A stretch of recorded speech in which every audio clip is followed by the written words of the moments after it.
Video में आप सभी का स्वागत है। यह वीडियो बीए प्रथम वर्ष फर्स्ट सेमेस्टर शिक्षा शास्त्र का जो पेपर है कंसेप्चुअल फ्रेमवर्क ऑफ एजुकेशन यानी शिक्षा का वैचारिक ढांचा, उसके पहले unit education concept and M शिक्षा अवधारणा एवं उद्देश्य, जिसमें प्राचीन भारतीय ज्ञान परंपरा, जीवनचर्या, गुरु का और शिक्षा का संप्रत्यय, एजुकेशन का संप्रत्यय, एजुकेशन का अर्थ, प्रकृति, विद्या, ज्ञान, टीचिंग, ट्रेनिंग और एजुकेशन में अंतर और इनका संप्रत्यय और शिक्षा के पक्ष। इसके बाद एम ऑफ एजुकेशन जो शिक्षा के उद्देश्य हैं इंडिविजुअलिस्टिक यानी वैयक्तिक, सोशल सामाजिक, डेमोक्रेटिक लोकतांत्रिक और व्यावसायिक।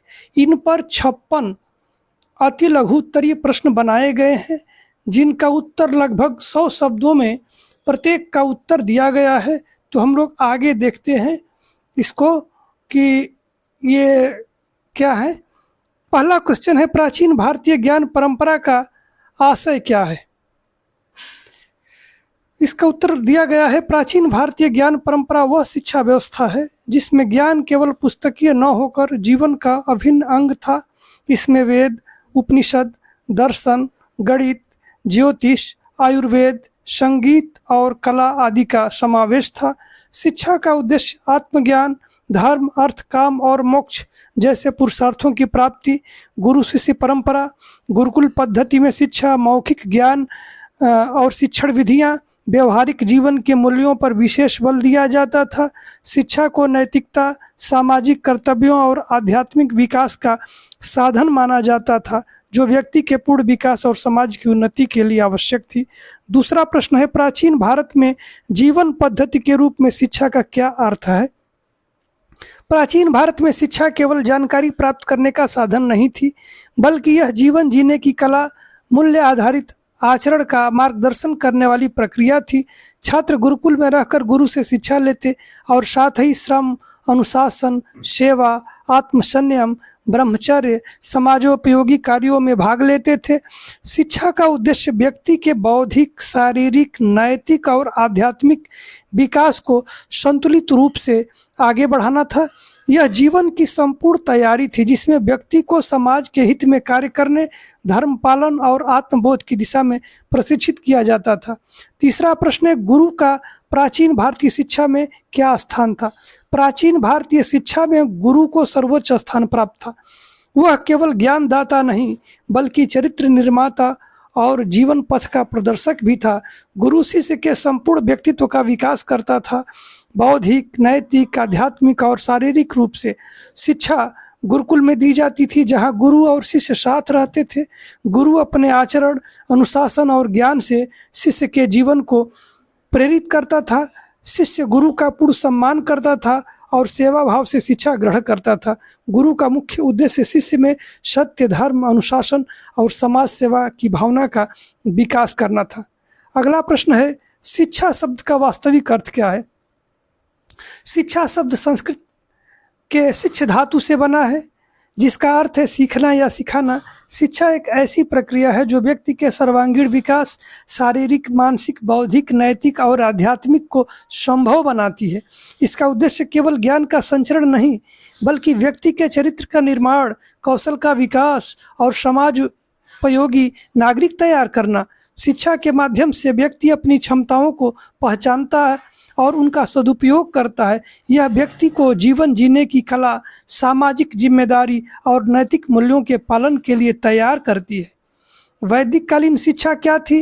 उत्तर, वैदिक कालीन शिक्षा प्राचीन भारतीय समाज में अत्यंत महत्वपूर्ण थी और इसका उद्देश्य केवल ज्ञान प्राप्त करना नहीं, बल्कि व्यक्तित्व, नैतिकता और सामाजिक जिम्मेदारी का विकास भी था। यह शिक्षा मुख्यतः गुरुकुल प्रणाली के माध्यम से दी जाती थी, जिसमें शिष्य गुरु के साथ निवास करते और व्यक्तिगत मार्गदर्शन प्राप्त करते थे। शिक्षा का प्रमुख विषय वेद थे, उपनिषद, संस्कृत साहित्य, दर्शन, योग, धर्म और कला थे। इस शिक्षा में अनुशासन, ध्यान, नैतिकता और आध्यात्मिक चेतना का विकास का विशेष महत्व था। पुरुषार्थों में धर्म, अर्थ, काम, मोक्ष शिक्षा के मूल उद्देश्य माने जाते थे। शिष्यों का उद्देश्य केवल विद्या प्राप्त करना नहीं था, बल्कि जीवन में उसका प्रयोग कर समाज और आत्मा के विकास में योगदान करना था। अगला प्रश्न है, विद्यारंभ संस्कार क्या थी? विद्यारंभ संस्कार प्राचीन भारतीय जीवन में बालक के शिक्षा ग्रहण प्रारंभ करने के अवसर पर किया जाता था और इसे शिक्षारंभ या विद्यारंभ संस्कार कहा जाता था। इस संस्कार में 5-6 वर्ष की आयु में बालक को अक्षर लिखने और ज्ञान के प्रति जागरूक करने के लिए पवित्र मंत्र, आशीर्वाद और धार्मिक विधि का पालन किया जाता था। विद्यारंभ संस्कार से बच्चे में अध्ययन और सीखने की आदत, अनुशासन, ध्यान और ज्ञान के प्रति सम्मान का विकास होता था। यह संस्कार बालक के जीवन में शिक्षा की शुरुआत का प्रतीक माना जाता था और उसे आध्यात्मिक, बौद्धिक एवं नैतिक विकास के मार्ग पर अग्रसर करता था। अगला प्रश्न है, गुरुकुल पर टिप्पणी लिखिए। गुरुकुल प्राचीन भारत में शिक्षा प्राप्त करने के मुख्य संस्थान थे। इसमें विद्यार्थी गुरु के घर में निवास करके शिक्षा ग्रहण करते थे। गुरुकुल प्रणाली में भारत शिक्षा केवल पुस्तकी ज्ञान तक सीमित नहीं थी, बल्कि इसमें आध्यात्मिक, नैतिक, सामाजिक और जीवन कौशल का समग्र विकास भी शामिल था। विद्यार्थी सुबह से शाम तक गुरु के मार्गदर्शन में अध्ययन, योग, ध्यान, साहित्य, कला और सामाजिक व्यवहार एवं कार्य सीखते थे। गुरुकुल शिक्षा में अनुशासन, श्रम, आत्मनिर्भरता और चरित्र निर्माण पर विशेष ध्यान दिया जाता था। यह प्रणाली जीवन भर सीखने और अनुभव से शिक्षा प्राप्त करने का आदर्श उदाहरण थी। उपनयन संस्कार पर टिप्पणी लिखिए।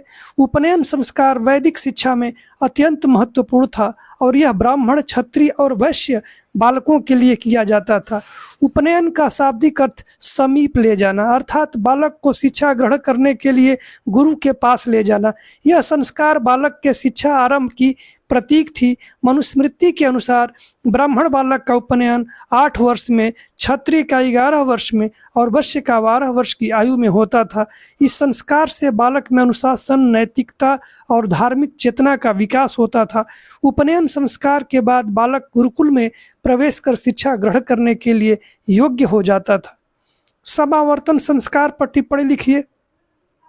समावर्तन संस्कार वैदिक शिक्षा की परंपरा में महत्वपूर्ण संस्कार था, जो विद्यार्थी के गुरुकुल में अध्ययन पूर्ण करने पर आयोजित किया जाता था। इसे विद्या समापन संस्कार भी कहा जाता है।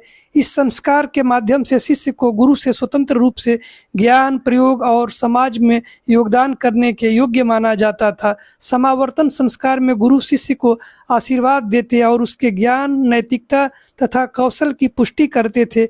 यह संस्कार शिष्य के जीवन में सामाजिक उत्तरदायित्व, ज्ञान के प्रयोग और धार्मिक तथा नैतिक कर्तव्यों के प्रति सजगता का प्रतीक था। इसे शिक्षा की सफलता और जीवन में आत्मनिर्भर बनने का प्रतीक माना जाता था। पवज्जा संस्कार पर टिप्पणी लिखिए। पवज्जा संस्कार प्राचीन भारतीय धार्मिक परंपरा में विशेष महत्व रखता था।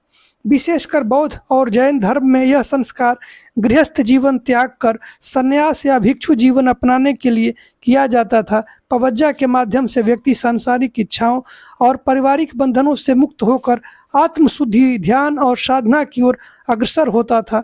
इस संस्कार में बालक या युवा गृह त्याग कर गुरु या मठ या विहार में बौद्ध भिक्षु के रूप में प्रवेश करता था। पवज्जा का उद्देश्य व्यक्ति को आध्यात्मिक चेतना, नैतिक अनुशासन और मोक्ष की दिशा में प्रशिक्षित करना होता है। यह संस्कार जीवन में उच्च आदर्शों और आत्मसंयम की शिक्षा प्रदान करता है। बौद्ध मठ पर टिप्पणी लिखिए। बौद्ध मठ प्राचीन भारत में शिक्षा और धर्म के केंद्र थे। विशेषकर बौद्ध धर्म के अनुयायियों के लिए ये मठ केवल धार्मिक स्थलों तक सीमित नहीं थे, बल्कि शिक्षा, अध्ययन और साधना के केंद्र भी थे। बिहार और अन्य स्थानों में स्थित बौद्ध मठ विद्यार्थियों को धर्म, दर्शन, तर्कशास्त्र, वेद, भाषा और जीवन मूल्यों की शिक्षा देते थे। मठ में अनुशासन, साधना और ध्यान पर विशेष ध्यान दिया जाता था। यहाँ विद्यार्थी गुरुओं से मार्गदर्शन प्राप्त करते थे और सामाजिक, नैतिक तथा आध्यात्मिक विकास करते थे। बौद्ध मठ शिक्षा और संस्कृति के संरक्षण में महत्वपूर्ण भूमिका निभाते थे। उपसंपदा संस्कार।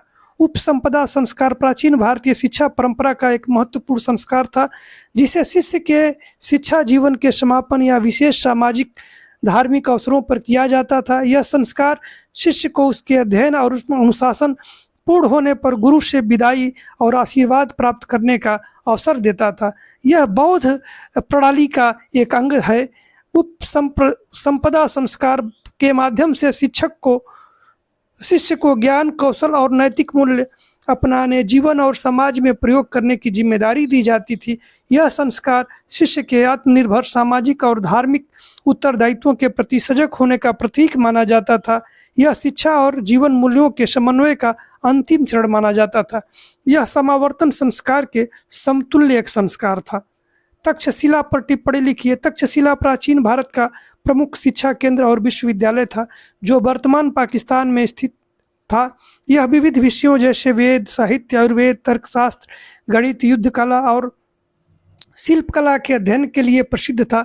तक्षशिला में गुरु शिष्य परंपरा के अनुसार शिक्षा दी जाती थी, जिसमें विद्यार्थी गुरुकुल की तरह गुरु के मार्गदर्शन में निवास करते और सीखते थे। यहाँ शिक्षा में अनुशासन, अनुभव और व्यवहारिक ज्ञान पर जोर दिया जाता था।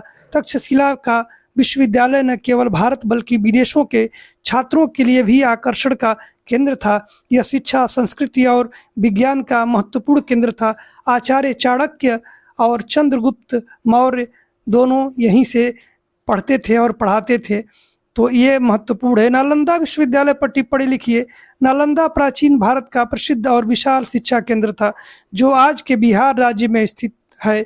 यह बौद्ध धर्म और अन्य विषयों जैसे वेद, दर्शन, तर्कशास्त्र, आयुर्वेद, गणित, कला और विज्ञान के अध्ययन के लिए विख्यात था।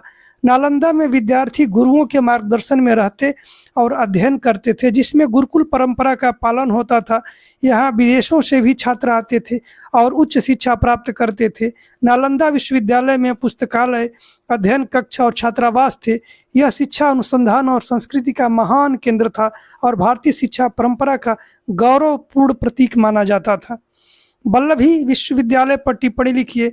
वल्लभी विश्वविद्यालय प्राचीन भारत का प्रमुख शिक्षा केंद्र था, जो आज के गुजरात राज्य में स्थित था। यह बौद्ध और जैन धर्म के अध्ययन के लिए प्रसिद्ध था। वल्लभी विश्वविद्यालय में विद्यार्थी धार्मिक अध्ययन, दर्शन, तर्कशास्त्र, कला, भाषा और प्रशासनिक कौशल सीखते थे। यहाँ गुरु शिष्य परंपरा के अनुसार शिक्षा दी जाती थी, जिसमें विद्यार्थी गुरुओं के मार्गदर्शन में रहते और अध्ययन करते थे। वल्लभी ने विदेशों के छात्रों को भी आकर्षित किया और प्रशासन, व्यापार एवं धर्म क्षेत्र में दक्ष व्यक्तियों का निर्माण किया।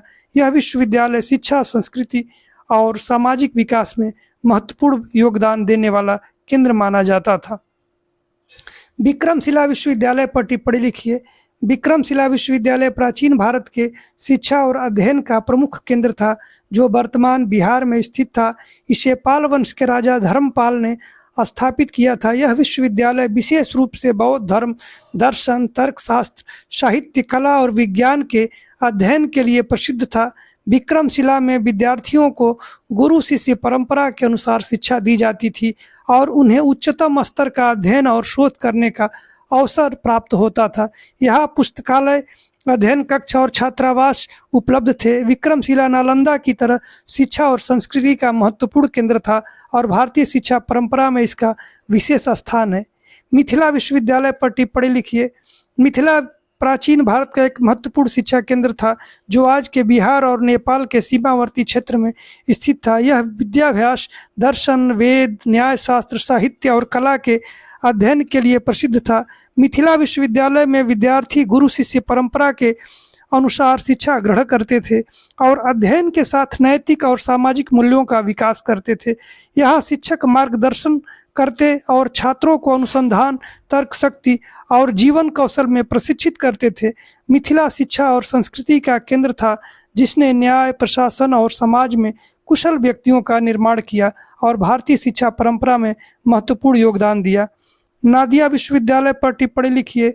नादिया प्राचीन भारत का एक प्रमुख शिक्षा केंद्र था, जो वर्तमान पश्चिम बंगाल राज्य में स्थित था।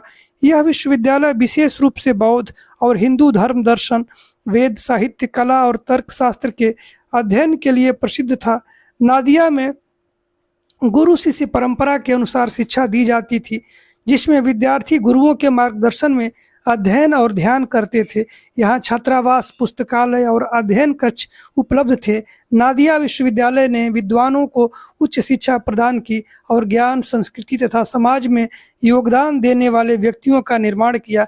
यह भारतीय शिक्षा परंपरा का महत्वपूर्ण केंद्र माना जाता है। जगद्दला विश्वविद्यालय पर टिप्पणी लिखिए। जगद्दला विश्वविद्यालय प्राचीन भारत का एक प्रमुख बौद्ध शिक्षा केंद्र था, जो वर्तमान बंगाल और नेपाल के सीमावर्ती क्षेत्र में स्थित था। यह विश्वविद्यालय विशेष रूप से धर्म, दर्शन, तर्कशास्त्र, साहित्य और कला के अध्ययन के लिए प्रसिद्ध था।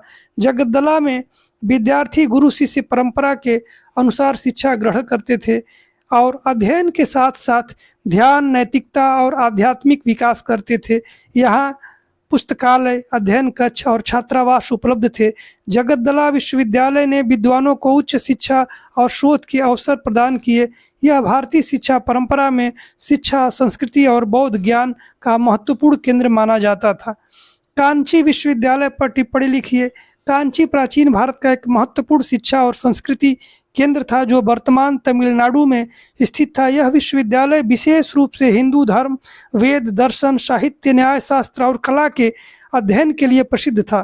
कांची में गुरु शिष्य परंपरा के अनुसार शिक्षा दी जाती थी, जिसमें विद्यार्थी गुरुओं के मार्गदर्शन में अध्ययन, चिंतन और ध्यान करते थे। यहाँ छात्रावास, पुस्तकालय और शोध कक्ष उपलब्ध थे। कांची ने विद्वानों को उच्च शिक्षा और सामाजिक, नैतिक तथा आध्यात्मिक विकास के अवसर प्रदान किए। यह भारतीय शिक्षा परंपरा और संस्कृति का प्रमुख केंद्र माना जाता था। एजुकेशन शब्द की उत्पत्ति कैसे हुई? एजुकेशन शब्द लैटिन शब्द ई प्लस ड्यूको से माना जाता है, जिसका अर्थ है अंदर की शक्तियों को बाहर निकालना या विकसित करना। दूसरी मान्यता इडुकेयर से आया है, जिसका अर्थ है पालन पोषण करना, सिखाना या निर्देश देना। इसे इडुसियर से भी जोड़ा जाता है, जिसका अर्थ है अंदर से बाहर निकालना या छिपी हुई प्रतिभा को उजागर करना। प्रारंभिक रूप से यह शब्द ज्ञान और कौशल के हस्तांतरण से संबंधित था, लेकिन धीरे धीरे इसका अर्थ व्यक्ति के संपूर्ण विकास, बौद्धिक, नैतिक, सामाजिक और भावनात्मक तक विस्तारित हो गया। आधुनिक शिक्षा में यह केवल सूचना देने तक सीमित नहीं है, बल्कि व्यक्तित्व, चरित्र, कौशल और जीवन मूल्य विकसित करने की सतत प्रक्रिया को संदर्भित करता है। शिक्षा की प्रकृति को स्पष्ट कीजिए। शिक्षा की प्रकृति बहुआयामी है। यह एक निरंतर और आजीवन चलने वाली प्रक्रिया है, जो जन्म से मृत्यु तक चलती है। यह व्यक्ति और समाज दोनों के विकास से जुड़ी है। शिक्षा गतिशील होती है, जो समय और परिस्थितियों के अनुसार बदलती रहती है। यह एक त्रिपक्षीय प्रक्रिया है, जिसमें शिक्षक शिक्षार्थी के बीच पाठ्यक्रम पर पारस्परिक संवाद होता है। इसका उद्देश्य ज्ञान, कौशल, मूल्य और दृष्टिकोण का विकास करना है। शिक्षा का आधार अनुभव, अनुशीलन और प्रयोग है, जिससे व्यक्ति का समग्र विकास और समाज की प्रगति सुनिश्चित होती है। शिक्षा के सामाजिक उद्देश्य क्या हैं? शिक्षा का मुख्य सामाजिक उद्देश्य समाज में एकता, सद्भावना और सहयोग की भावना का विकास करना है। इसके माध्यम से व्यक्ति को सामाजिक मान्यताओं, परंपराओं और नियमों का ज्ञान कराया जाता है। शिक्षा व्यक्ति को जिम्मेदार नागरिक बनाती है, जो समाज में योगदान दे सके।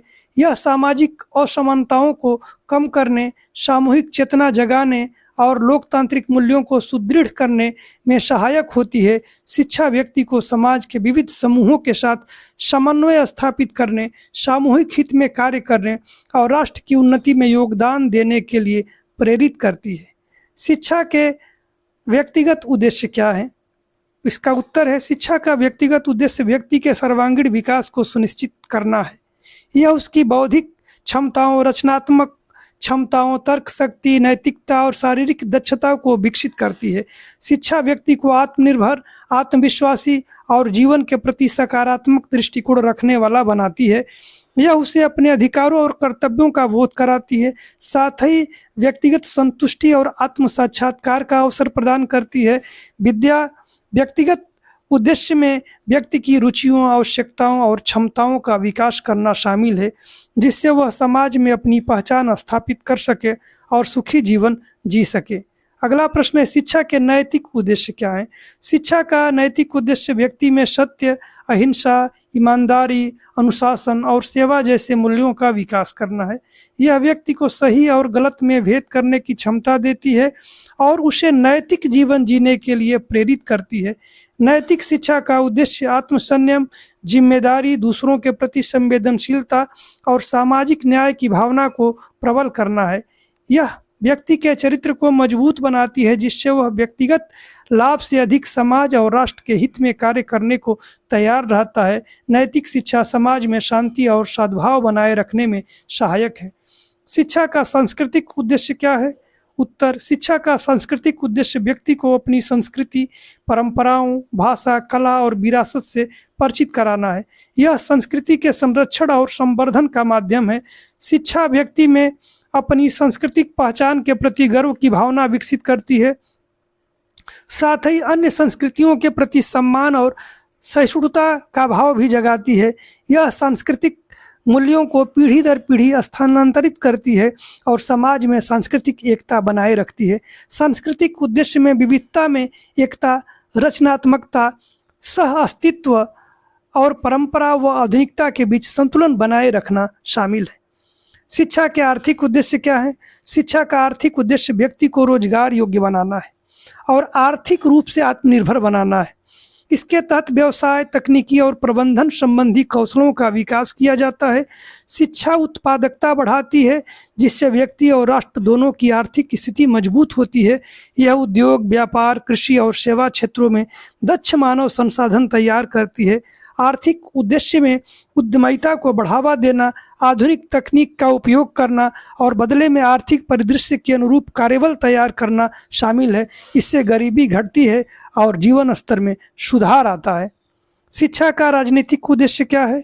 शिक्षा का राजनीतिक उद्देश्य जागरूक, जिम्मेदार और सक्रिय नागरिक तैयार करना है।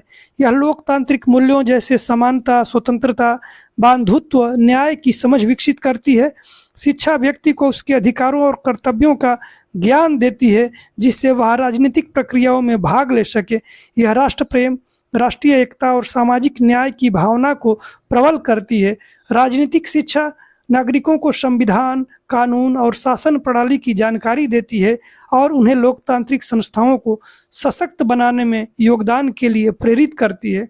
शिक्षा के 4 स्तंभ क्या हैं? उत्तर: यूनेस्को ने शिक्षा के 4 स्तंभ बताए हैं।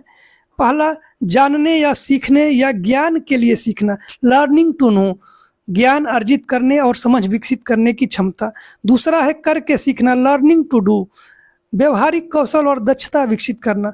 तीसरा है साथ जीने के लिए सीखना, लर्निंग टू लिव टुगेदर, सहयोग, सहिष्णुता और सामाजिक सद्भाव के साथ जीना सीखना। चौथा है बनने या होने के लिए सीखना, लर्निंग टू बी, व्यक्ति के संपूर्ण व्यक्तित्व का विकास। ये चारों स्तंभ व्यक्ति को के जीवन के विभिन्न पहलुओं में सक्षम बनाते हैं और शिक्षा को व्यापक और संतुलित दृष्टिकोण प्रदान करते हैं। औपचारिक शिक्षा का क्या अर्थ है? औपचारिक शिक्षा वह संगठित और योजनाबद्ध शिक्षा है जो विद्यालय, कॉलेज और विश्वविद्यालय जैसे संस्थाओं में दी जाती है। इसमें पूर्व निर्धारित पाठ्यक्रम, निश्चित समय सारणी, मूल्यांकन पद्धति, प्रशिक्षित शिक्षक होते हैं और औपचारिक शिक्षा का उद्देश्य ज्ञान, कौशल और मूल्यों का व्यवस्थित विकास करना।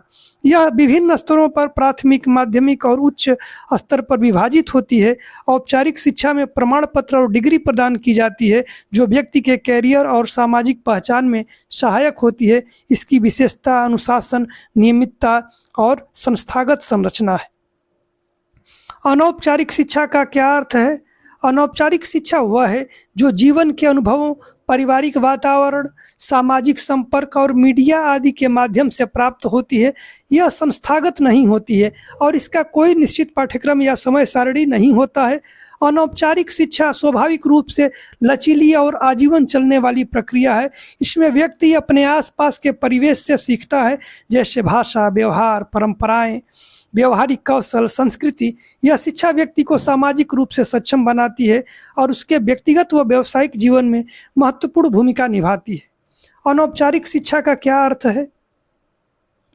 अनौपचारिक, गैर अनौपचारिक शिक्षा का क्या अर्थ है? तो गैर अनौपचारिक शिक्षा वह संगठित शिक्षा है जो औपचारिक शिक्षा प्रणाली के बाहर दी जाती है, लेकिन उसका एक निश्चित उद्देश्य और संरचना होती है। इसमें साक्षरता अभियान, वयस्क शिक्षा, व्यावसायिक प्रशिक्षण, दूरस्थ शिक्षा और कौशल विकास के कार्यक्रम शामिल है। यह शिक्षा लचीली होती है और विभिन्न आयु वर्ग के लोगों की आवश्यकताओं के अनुरूप संचालित की जाती है। इसका उद्देश्य शिक्षा से वंचित लोगों को शिक्षा का अवसर प्रदान करना और उन्हें समाज एवं रोजगार के लिए सक्षम बनाना है। इग्नू और राजर्षि टंडन मुक्त विश्वविद्यालय की शिक्षा इसी प्रकार की शिक्षा है। जीवन पर्यंत शिक्षा का क्या अर्थ है? उत्तर: जीवन पर्यंत शिक्षा का अर्थ है शिक्षा का आजीवन चलने वाला क्रम, जिसमें व्यक्ति जीवन के हर चरण में सीखता है और अपने ज्ञान व कौशल का विकास करता है। यह केवल विश्वविद्यालय, विद्यालय तक सीमित नहीं होती है, बल्कि कार्यस्थल, परिवार, समाज, व्यक्तिगत अपने घर में भी होती है। जीवन पर्यंत शिक्षा व्यक्ति को बदलते समय और तकनीकी की प्रगति के साथ तालमेल बिठाने में सक्षम बनाती है। इसका उद्देश्य सतत व्यक्तिगत विकास, पेशेवर दक्षता और सामाजिक सहभागिता को बनाए रखना है। अगला प्रश्न है, शिक्षा के साधनों में शिक्षा के साधन क्या हैं? शिक्षा के साधनों में शिक्षक, पाठ्य पुस्तकें, पुस्तकालय, प्रयोगशालाएं, शैक्षिक प्रौद्योगिकी, मीडिया, खेलकूद और सांस्कृतिक गतिविधियां शामिल हैं। ये साधन शिक्षा को प्रभावी, रोचक और व्यावसायिक बनाते हैं। शिक्षक मुख्य साधन है जो ज्ञान और मूल्यों का संचार करता है।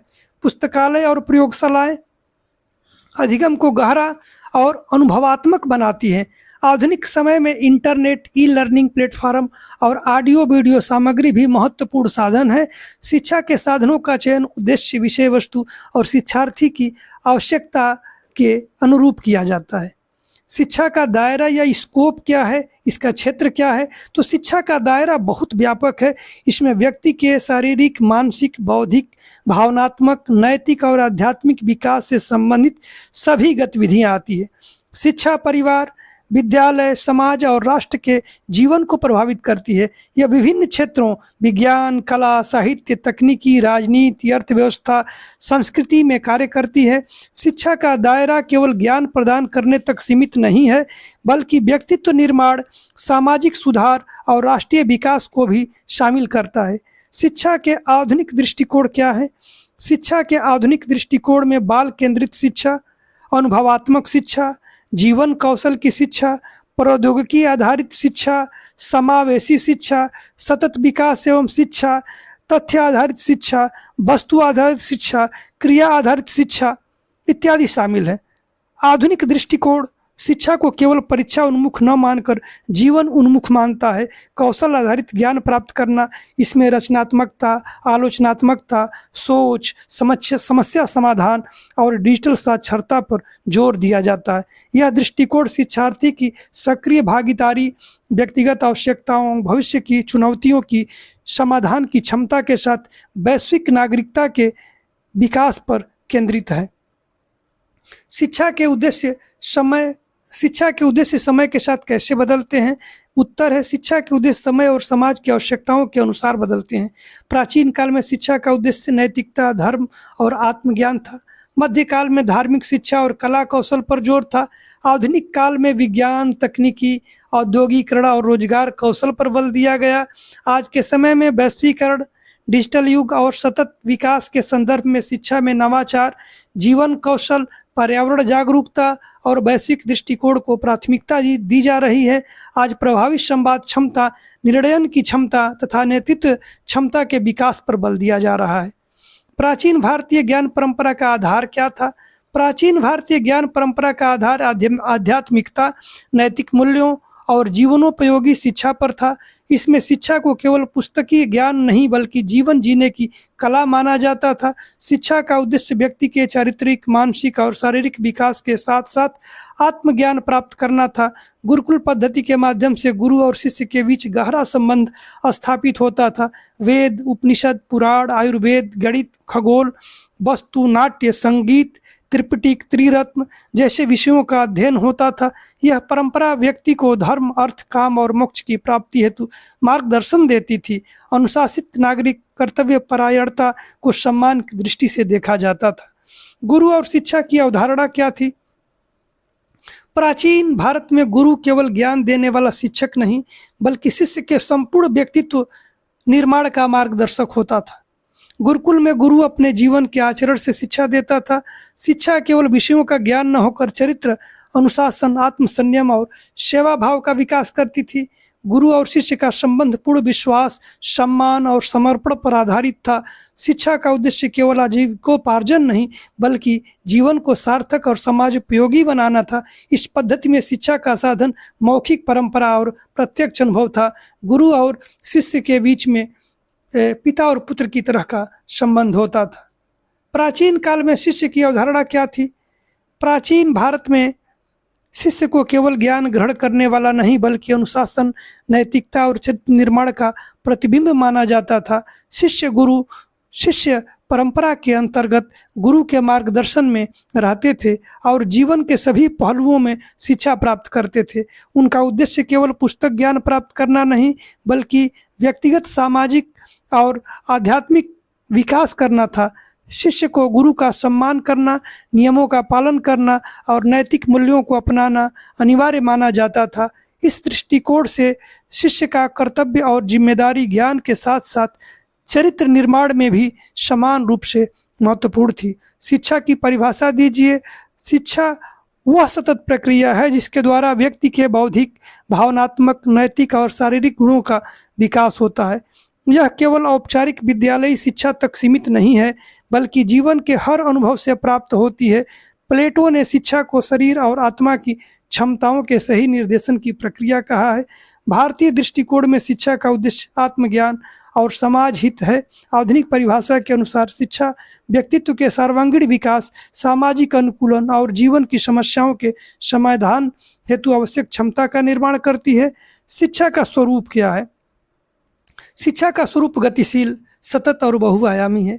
यह व्यक्ति और समाज दोनों के विकास में योगदान देती है। शिक्षा एक सामाजिक प्रक्रिया है जो व्यक्ति को सांस्कृतिक धरोहर से जोड़ती है और नए ज्ञान का सृजन कराती है। यह औपचारिक, अनौपचारिक और निरौपचारिक संस्थानों के माध्यम से प्राप्त होती है। शिक्षा का स्वरूप न केवल बौद्धिक विकास तक सीमित है, बल्कि नैतिक, भावनात्मक, सांस्कृतिक और व्यावसायिक विकास भी इसका अंग है। यह व्यक्ति को जीवन की चुनौतियों से निपटने और समाज में रचनात्मक योगदान देने योग्य बनाती है। सार्वभौमिक शिक्षा का क्या अर्थ है? सार्वभौमिक शिक्षा का अर्थ है शिक्षा का अधिकार सभी के लिए सुनिश्चित करना, चाहे उनका लिंग, जाति, धर्म, भाषा, सामाजिक या आर्थिक आधार कुछ भी हो। यह अवधारणा इस विश्वास पर आधारित है कि शिक्षा एक मौलिक मानव अधिकार है और प्रत्येक व्यक्ति को शिक्षा प्राप्त करने का अवसर मिलना चाहिए। भारत में सर्व शिक्षा अभियान और शिक्षा का अधिकार अधिनियम 2009 इसी सिद्धांत को लागू करने के लिए बने हैं।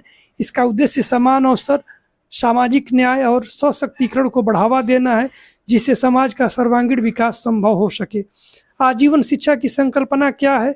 आजीवन शिक्षा का अर्थ है जीवन भर सीखते रहना। यह शिक्षा औपचारिक, अनौपचारिक और गैर औपचारिक सभी रूपों में हो सकती है। इसका उद्देश्य व्यक्ति को बदलती परिस्थितियों, नई तकनीकी और ज्ञान के साथ अद्यतन रखना है। आजीवन शिक्षा व्यक्ति के बौद्धिक, व्यावसायिक और सामाजिक विकास को निरंतर बढ़ाती है। इसमें आत्म अध्ययन, आत्मज्ञान, व्यावसायिक प्रशिक्षण, ऑनलाइन कोर्स, वर्कशॉप, सेमिनार और सामुदायिक गतिविधियां शामिल होती हैं। यह न केवल रोजगार के अवसर बढ़ाती हैं, बल्कि व्यक्तिगत संतुष्टि, आत्मविश्वास और रचनात्मकता को भी प्रोत्साहित करती हैं। शिक्षा का सामाजिक उद्देश्य क्या है? शिक्षा का सामाजिक उद्देश्य व्यक्ति को समाज में रचनात्मक और जिम्मेदार नागरिक बनाना है। यह सामाजिक एकता, सहयोग, सहिष्णुता, समानता और न्याय की भावना विकसित करती है। शिक्षा समाज की सांस्कृतिक धरोहर को संरक्षित करते हुए उसे अगली पीढ़ियों तक पहुंचाती है। इसके माध्यम से व्यक्ति अपने अधिकार और कर्तव्यों को समझता है, सामाजिक समस्याओं का समाधान खोजने में सक्षम होता है और लोकतांत्रिक मूल्यों को अपनाता है। शिक्षा सामुदायिक भागीदारी, सामाजिक सुधार और राष्ट्रीय एकता को भी मजबूत करती है, जिससे समाज में स्थिरता और प्रगति संभव होती है।